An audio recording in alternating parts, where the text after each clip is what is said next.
बच्चों, आपका easy point educational channel में स्वागत है। आज हम आपको समझाएंगे दो आवेशों के कारण उत्पन्न स्थितिज ऊर्जा कितना होता है। आज हम बताएंगे कि कौन से आवेश किस प्रकार से कितनी दूरी पर होते हैं और उनसे स्थितिज ऊर्जा का मान कितना होता है।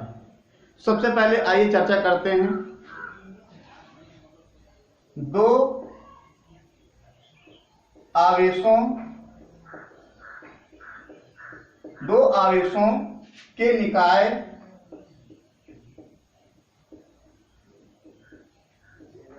की स्थितिज ऊर्जा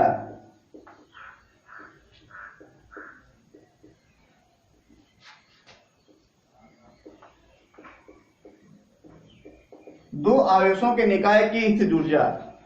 हम अब दो आवेश लेंगे, एक आवेश Q1 होगा, एक आवेश Q2 होगा और इनके बीच की दूरी भी मान लेंगे क्या होता है। सबसे पहले हमने दो बिंदु लिया A और B। यहाँ पर एक आवेश है Q1, एक क्या है Q2 है। इनके बीच की दूरी जो है कितना है, R12 है। अब हमको एक कल्पना ये करना है कि बिंदु A और B, अभी हम देख रहे हैं कि यहाँ पर आवेश Q1 और Q2 है।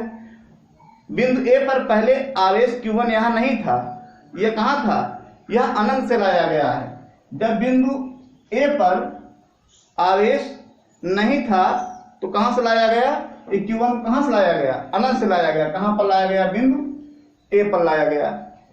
जब आवेश नहीं था तो विभव का मान कितना होगा, बिंदु A पर विभव का मान कितना होगा, 0 होगा। अब हम लिखेंगे आवेश Q1 को अनंत से कहां लाया गया, बिंदु A पर लाया गया। आवेश Q1 को अनंत से कहां लाया गया, बिंदु A पर लाया गया। अतः जब यहां पर आवेश नहीं था तो विभव का मान क्या हो जाएगा, अतः विभव बराबर कितना हो जाएगा, 0। V बराबर 0। अगर विभव 0 है तो कार्य का मान कितना होगा, कार्य बराबर क्या होता है, आवेश गुणे विभव। मतलब W equal to Q into V। W equal to Q into V का मान 0, W इक्वल टू कितना आ गया, 0। कहने का मतलब ये है कि Q1 जो आवेश है इस बिंदु A पर कार्य कितना किया, 0 कार्य हुआ। मतलब बिंदु A पर किया हुआ कार्य कितना है, 0 हो गया। अब हम क्या करेंगे, हम वैसे ही देख रहे हैं कि बिंदु B पर आवेश कितना है, Q2 है। यह बिंदु B पर पहले नहीं था, यह कहां पर था, अनंत पर था। अनंत से कहां लाया गया, बिंदु B पर लाया गया। क्योंकि Q1 आवेश यहां पहले आ चुका है, सबसे पहले हमने क्या किया, Q1 आवेश को अनंत से कहां पर लाया, बिंदु A पर लाया। अगर यहां पर आवेश आ गया तो यह आवेश Q1 जो है बिंदु B पर क्या उत्पन्न करेगा, विभव उत्पन्न करेगा। तो अब उस विभव का मान हम ज्ञात करेंगे। Q1 आवेश द्वारा बिंदु B पर विभव, बिंदु B पर विभव V1 इक्वल टू, विभव बराबर कितना होता है, विभव बराबर होता है K इंटू, हमने K का मान कितना बताया था, K बराबर होता है 1/4πε0 इंटू Q1 अपान कितना हो जाएगा, दूरी कितनी है, R12 है। तो Q1 जो आवेश हम यहां ले आए अनंत से, उसने क्या उत्पन्न किया, विभव उत्पन्न किया। किस पर, बिंदु B पर। कितना विभव उत्पन्न किया, K इंटू Q अपान R12। तो K equal to V1 equal to K into Q1 upon R12, इतना विभव उत्पन्न किया। अब ऐसी स्थिति यहां पर भी है, बिंदु B पर आवेश जब नहीं है, अभी Q2 नहीं है यहाँ, तो Q2 जब नहीं है कहां से लेके आएंगे, अनंत से लेके आएंगे। कहां पर ले आएंगे, बिंदु B पर लाएंगे। जब अनंत से Q2 को बिंदु B पर लाएंगे तो किसके विरुद्ध कार्य करना पड़ेगा, जो विभव V1 है उसके विरुद्ध क्या करना पड़ेगा, कार्य करना पड़ेगा। यहां लिखेंगे Q2 आवेश को कहां से, अनंत से कहां लाने पर, बिंदु B तक लाने में विभव V1 के विरुद्ध, विभव V1 के विरुद्ध क्या करना पड़ेगा, के विरुद्ध कार्य करना पड़ेगा।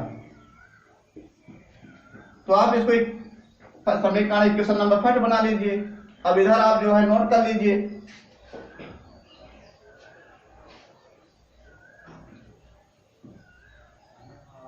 तब उस कार्य का मान कितना होगा, W इक्वल टू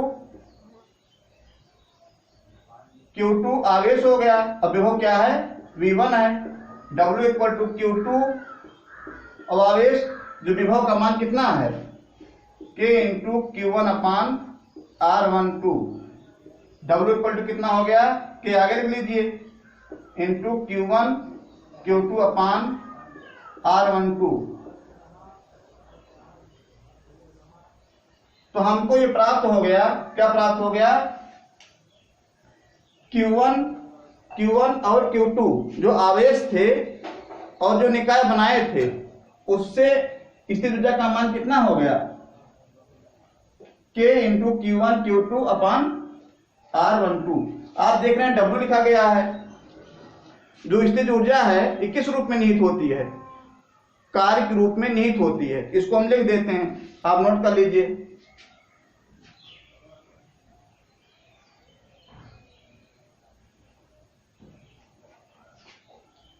निकाय के निर्माण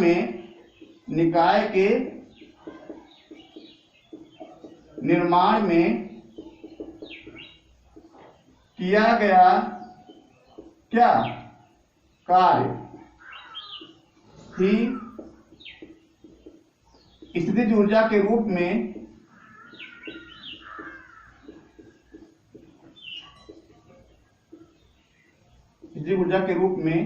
संचित होती है।